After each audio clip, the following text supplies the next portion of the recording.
So, Chris, you are obviously the guy that we rely on this time of the year. We love some bloggingthebracket.com. Fresh out of the oven on Tuesday in the preview mode as we do this.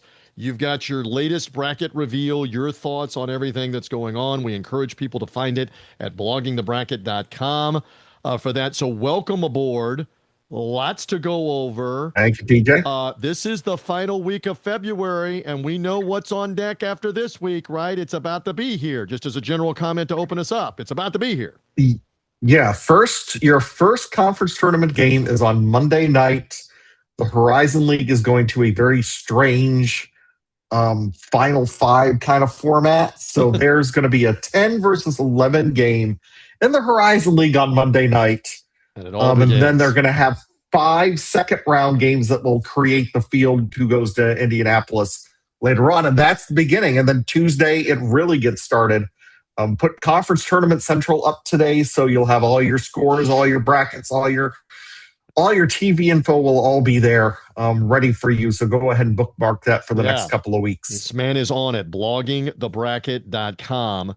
So the selection committee chaired by Keith Gill, the Sun Belt commissioner, did their reveal. This has gone on for roughly the last 7, 8, 10 years, where they've come 10 years, out. Yeah, where they've come out a couple of weeks before the conference tournament mayhem really heats up that weekend, and then we get to Selection Sunday, and they say, this is what we're thinking right now, subject to change even later in the afternoon after we put this out. So what did you think of their 1 through 16 with, again, a bunch has gone on because we're talking three and a half days later since they put that out, but what did you think of what they revealed as we saw it on CBS on the live pregame show? As usual, I did pretty well compared to what they came up with. My top 16 match their top 16. Just some minor differences here and there. The biggest one, of course, being on the top line.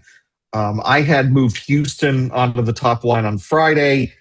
They had UConn there before they lost to Creighton on Wednesday night.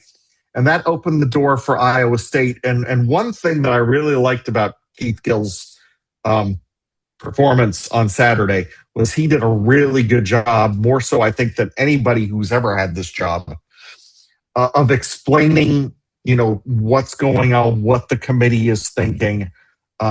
Just very, very helpful. And one thing that he pointed out that why Iowa State got that nod over Houston was the fact that Iowa State had that head-to-head win on Monday. And of course, as soon as it was out, and a little bit different this year just because we had those 2 top 4 on top 4 matchups alone. But usually, there's going to be a loss or 2 among that top 16.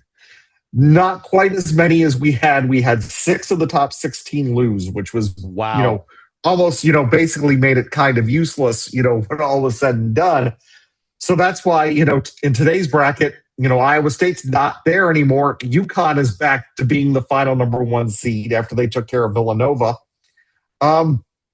So that's kind of it. That was kind of the biggest thing. Head-to-head for them is very important, but you have to keep in mind that's at the top of the bracket. When you get down a little bit further and there aren't, and teams have a lot more losses, it's going to be a little bit easier to kind of separate them out than it is at the top. It might not matter when you get down to seed line 4 or 5 and so much, those single, results. Yeah, a single sample of who did you directly beat, does that matter? All right. So the Duke-Michigan game, had a Final Four, if not national title feel. Just give me a quick thought on having watched that, and does it just more solidify that both of those two, they look for all intents and purposes to be number 1 seeds, period? Yes. It very much looks like those two are going to be number 1 and number 2, unless something really drastic happens over the final 3 weeks. And honestly, the biggest thing is, I moved Duke up to number 1 overall today, but that, again, was based on that committee guidance that head-to-head matters.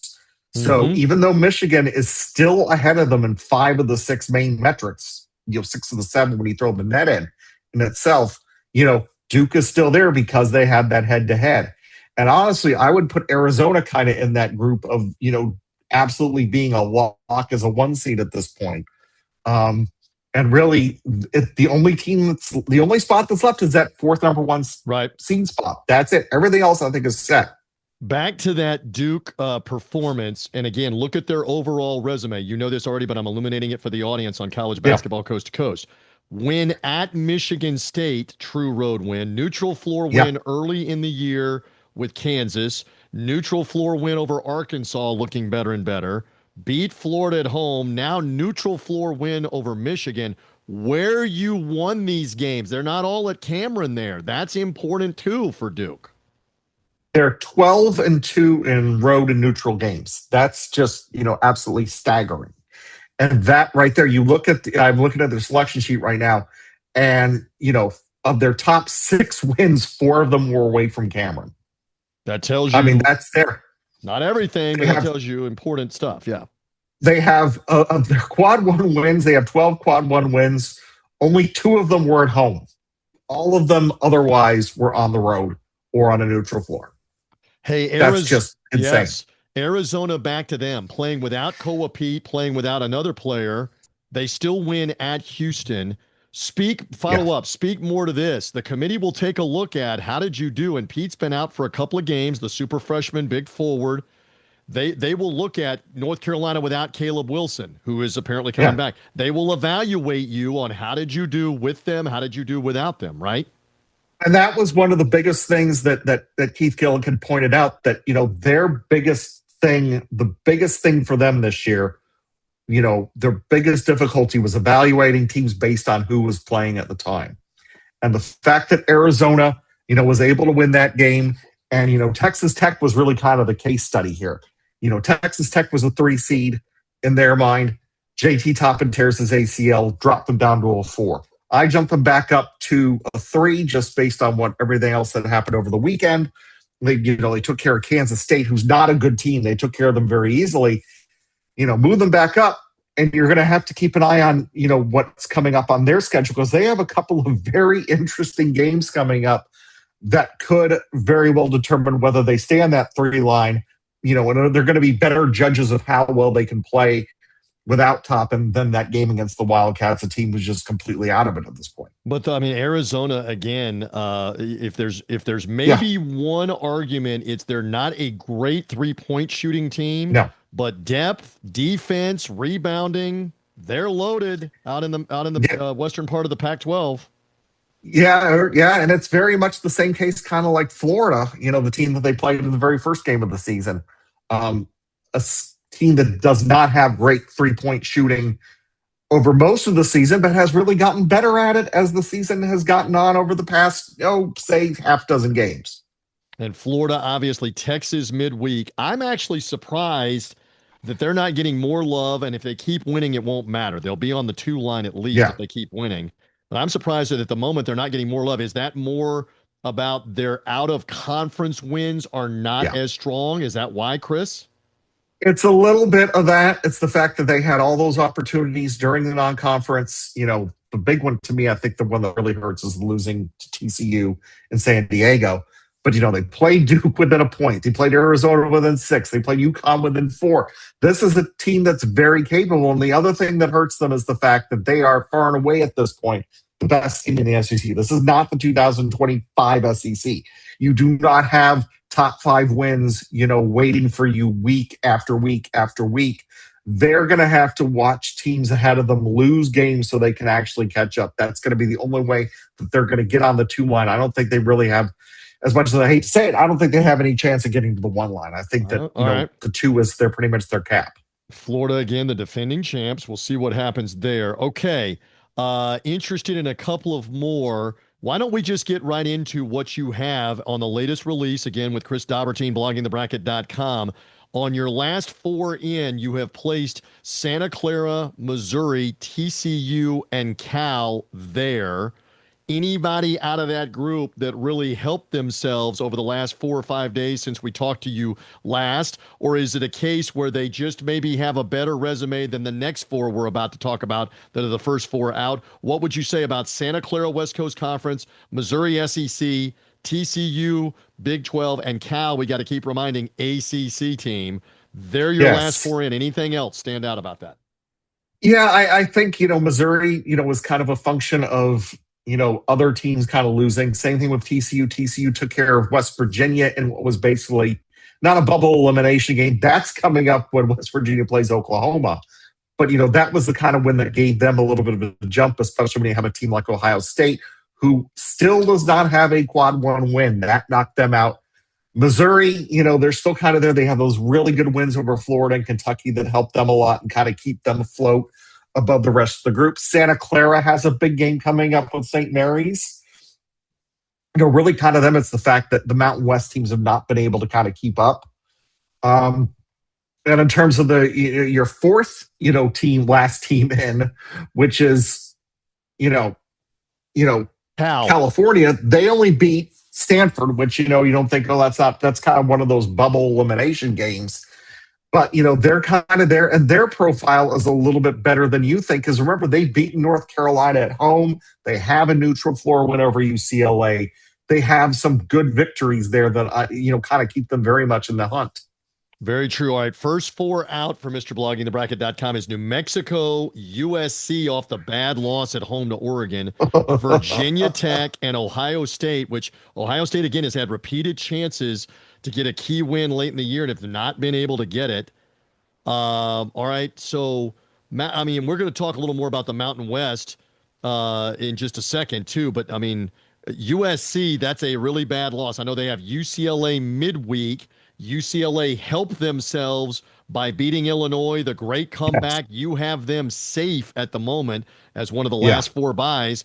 And now the head-to-head with USC actually matters for that reason. But USC hurt themselves on the weekend. There's no doubt, right? Yeah, they have three bad home losses. They've lost to Washington, which is quad two, Northwestern, and Oregon. Those are three teams that you absolutely positively cannot lose to when you're in this year's Big Ten, because outside of the top nine in the Big Ten, is the top half of the league, it's bad. And when you get down to those bottom, five or six teams, and this is the year they've expanded the Big Ten tournament to take everybody, all 18 teams are going. It's going to be, tumbleweeds there at the United Center up the road from me on that Tuesday when they eliminate those first two teams that are probably going to very much include Oregon, Northwestern, Maryland, those types of teams that USC lost to. And one thing I didn't realize, they still play UCLA twice. Again, they right. finish the regular season. Two Back at the meetings with Galen the Center. Bruins. All right, so this is a road game. Even though it's crosstown, it's a road game Wednesday night. Yeah. We'll keep an eye on that in the preview mode as we do this midweek. Again, for the Mountain West, New Mexico, you have on the first four out. You have San Diego State in the next four out. You have Boise State and Nevada then on deck. So those teams are way out at the moment. Yeah. But this conference is bananas because you had Wyoming beat Grand Canyon at Grand Canyon after Grand Which Canyon. knocked them out. Right. What Grand Canyon had beaten San Diego State at San Diego State. They come home, Chris. You know this. They can't beat the Wyoming Cowboys. That's insane. You have Nevada pull the upset with Utah State, who looks like the best team, the best at-large case. Nevada beat them Saturday. So now Nevada and New Mexico are playing as we release this in the preview mode on College Basketball Coast to Coast on the YouTube page, on the pod, etc. You have New Mexico again in the first four out. You have Nevada a few slots down. But, I mean, if Nevada wins this game after having beaten Utah State, they're probably back in the picture. They're not in, but they're at least in the picture. Yeah. How crazy is the Mountain West? Follow up real quick. Yeah, and you don't even, mention Utah State, who, even though they're, top 25 in the net, they're a 7 seed in this projection. Metrics love them. They rate out to about a 7 or an 8 seed in all the metrics. One thing you have to keep in mind, though, if they lose that game to San Diego State coming up, which will be a season split, they're going to potentially be in trouble. I think that they'll be okay, though, because I'm looking, at their selection sheet right now. They have a lot of really good kind of tie-breaking wins. They've won at New Mexico. They've beaten VCU on a neutral floor. They've beaten Boise State on the road. They have some kind of good wins to kind of, I think, keep them there, especially when you kind of consider what everybody else is doing in the power conferences. I don't think it's going to be discounted that much, but the Aggies have to be very, very careful. Yeah, you can make the argument, just the Mountain West tournament, and again, I plug away that we will be broadcasting the Mountain West tournament on the TuneIn channel, College Basketball Coast to Coast, live Saturday, March 14th, 3 Pacific time. You could make the argument that 6 teams could win this tournament. maybe Yes. 7. The Mountain Yeah. West wide Yeah. open, Chris. Yeah. So And then, UNLV, we'll have to see what UNLV does on their home floor, which is not technically their home floor. It's a different set of hardwood, but, they have not had the greatest luck playing at home in their own building in that event. And that's another team to kind of keep an eye on.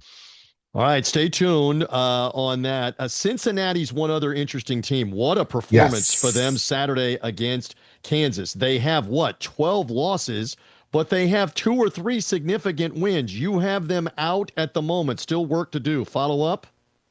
Yeah, that's pretty much it. But you kind of look at their metrics and you see that they're kind of one of those teams where there's a gigantic gap between what their results, looking backward metrics say, and what their forward metrics say. And their forward metrics are very much in tournament selection range. They have, 2 top 15 wins now over Iowa State at home, winning at Kansas. And of course, Kansas, was able to beat Houston. So they didn't lose, 2 games in a row at Allen Fieldhouse for the first time in forever. And they have a couple of bad losses, but it's not, it's not over for them. I think they have a really good shot. They have to kind of take care of business as we go into the week here because they're going to have a big game coming up on Tuesday or Wednesday. Tuesday tonight. All right. They have Tonight a big as we game release coming up this, against right, for Texas Cincinnati. Tech. Against Texas Tech. At And Lubbock, again, right. Your reward Yeah. for having knocked off Kansas is even without JT Toppin, go play Texas Tech at Lubbock. Welcome to the Yeah. Big 12, the meat grinder that is the Big 12. Ask Houston about it. Ask Yeah. Kansas about it, game in and game out in this conference. So stay tuned for that. For the Bearcats, is Wes Miller saving his job maybe? Stay tuned on that. So many games. We didn't even ask you about St. John's coming on. Can St. Yeah. John's get to the 2 line? If they get this UConn win, if they get this UConn win, does St. John's come into the picture for the 2 line? A thought before we leave? I think it's going to be very hard for St. John's to get there, and it's kind of the argument that I have about Florida and the 1 line and the 2 line. It's the fact the league is not very good this year, Right. so that's that doesn't help them at all. Their metrics aren't great. Their metrics rate out to a 4 or a 5 seed, maybe even a 6 seed if you go deep enough. Yeah, they're going to have to probably get to they're going to have to sweep both Big East titles to have any shot, I think, of even getting into the top 16 at this point. Okay. All right. Fair enough. He would know. By the way, he's answering your questions Wednesday afternoon on the SB Nation website, Mr. Blogging the Bracket, Chris Dobbertean. So get the questions ready. Wednesday night or Wednesday afternoon as we release this, you'll be answering questions. So many games here midweek. Thank you for the preview. They need to read you on bloggingthebracket.com. My friend, I always appreciate it, and it only gets crazier. We'll catch up with you later on the end of the week and the weekend, and then it's March. It's March. Yeah. And it's here. I could not be more excited every time. Every year it seems like it gets to January and early February. It's like I don't really want to do this again, and I get to this point and it's like, we're sticking with it. We're having so this is what it's all about. This is the fun stuff. No doubt. Chris Dobbertean, thank you. We appreciate it.